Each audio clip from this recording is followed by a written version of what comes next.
کیا آپ نے کبھی سوچا ہے کہ ایک خوبصورت سبز باغ بھی خوف کی علامت بن سکتا ہے، جہاں پھولوں کی خوشبو کے پیچھے موت چھپی ہو، جہاں دن میں سب کچھ معمول کا لگے لیکن رات ہوتے ہی درختوں کے بیچ کوئی چلتا ہوا سایہ دکھائی دے، کوئی ایسا جو انسان نہیں، جو وہاں گیا وہ یا تو واپس نہیں آیا یا پھر وہ انسان نہیں رہا۔ تو تیار ہو جائیں، کیونکہ آج آپ دیکھیں گے ایک خوفناک باغ کی کہانی، جہاں سبزہ نہیں سائے اگتے ہیں۔ آخر اس باغ میں ایسا کیا ہے جو لوگوں کو اپنی طرف کھینچتا ہے اور پھر واپس نہیں آنے دیتا؟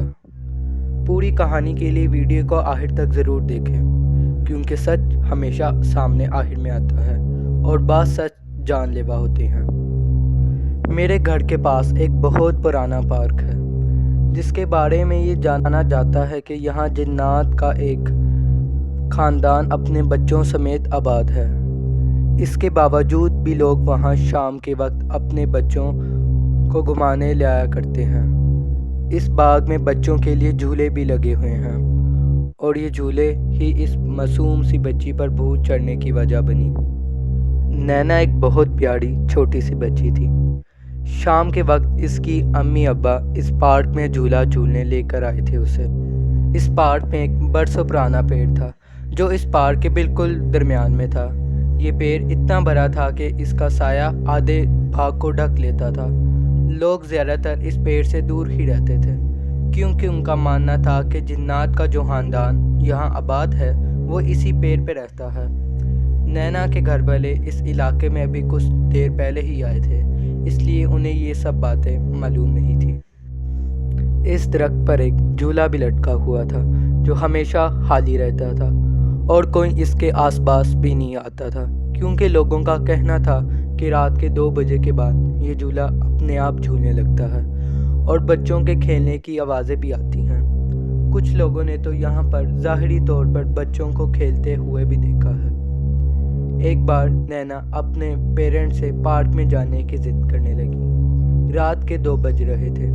اس کے پیرنٹس نے اسے سمجھایا، لیکن نینا ابھی چھوٹی بچی تھی، اس لیے اس کی ضد کرنے پر اس کے پیرنٹس اسے باغ میں لے گئے۔ اس وقت پارک بالکل خالی تھا، وہاں ہر طرف عجیب سی خاموشی تھی۔ اس بچی کے پیرنٹس اسے درخت والے جھولے کی طرف لے گئے اور اس جھولے پر بٹھا دیا۔ وہ لوگ خود تھوڑی دور ایک بینچ میں جا کر بیٹھ گئے اور آپس میں باتیں کرنے لگے۔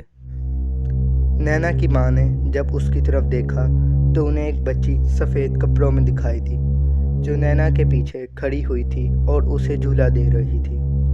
نینا بھی اسے ہنس ہنس کے باتیں کر رہی تھی۔ اس کی ماں کو شک ہوا تو وہ جھولے کی طرف بڑھنے لگی۔ ان کے ذہن میں بس ایک ہی خیال تھا کہ رات کے 2 بجے پارک میں کوئی نہیں تو یہ بچی کہاں سے آ گئی۔ نینا کی ماں تھوڑا قریب پہنچی تو وہ بچی درخت کے پیچھے چلی گئی، اور جب وہ وہاں پہنچی تو وہ درخت کے پیچھے سے وہ بچی غائب ہو چکی تھی۔ نینا کی ماں نے اسے فوراً جھولے سے اتارا اور گود میں اٹھا لیا، اور ڈرتے ڈرتے وہ تیز اپنے ہسبینڈ کے پاس پہنچی۔ اس کا چہرہ خوف سے زرد ہو گیا۔ دیکھ کر اس کے ہسبینڈ نے بھی وجہ پوچھی تو اس نے ساری بات بتائی۔ وہ لوگ پریشان ہو گئے اور فوراً وہاں سے اپنے گھر آ گئے۔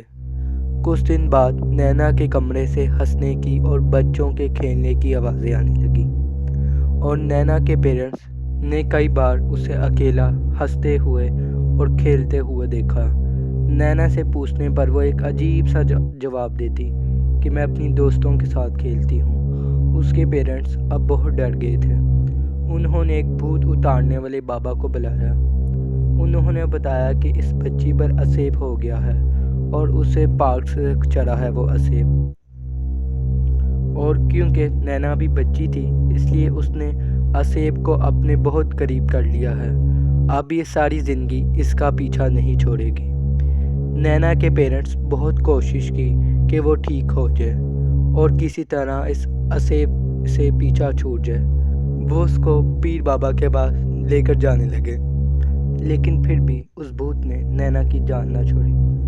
آج نینا 12 سال کی ہو گئی ہے، اور اس بات کو گزرے ہوئے 6 سال ہو گئے ہیں، لیکن آج بھی نینا اپنے آپ سے ہوا میں باتیں کرتی ہے اور اس کے روم سے بچوں کے ہنسنے اور کھیلنے کی آوازیں آتی ہیں، اور یہ ہمیشہ رات 2 بجے کے بعد ہی ہوتا ہے۔ تو یہ تھی اس خالی پرانے باغ کی خوفناک کہانی، ایک ایسا باغ جو نہ صرف جسم کو قید کر لیتا ہے بلکہ روح تک کو اپنے اندر دفن کر لیتا ہے۔ کہانی ختم ہو گئی ہے، مگر اس باغ کے راز ابھی تک زندہ ہیں۔ کہیں ایسا نہ ہو اگلی بار وہ سایہ آپ کے خوابوں میں آ جائے یا آپ کے دروازے کے باہر کھڑا ہو۔ اگر آپ کو یہ کہانی ڈراؤنی لگی ہو تو اگلی کہانی کے لیے تیار ہو جائیں، کیونکہ اگلی بار خوف بھی قریب ہوگا اور شاید ذرا زیادہ حقیقی۔ ویڈیو کو لائک کریں، چینل کو سبسکرائب کریں اور کمنٹس باکس میں ضرور بتائیں کہ آپ نے کبھی کسی باغ میں کچھ عجیب سا محسوس کیا۔ اگلی کہانی تک دروازہ بند رکھنا نہ بھولیں، کیونکہ خوف کبھی بھی دستک دے سکتا ہے۔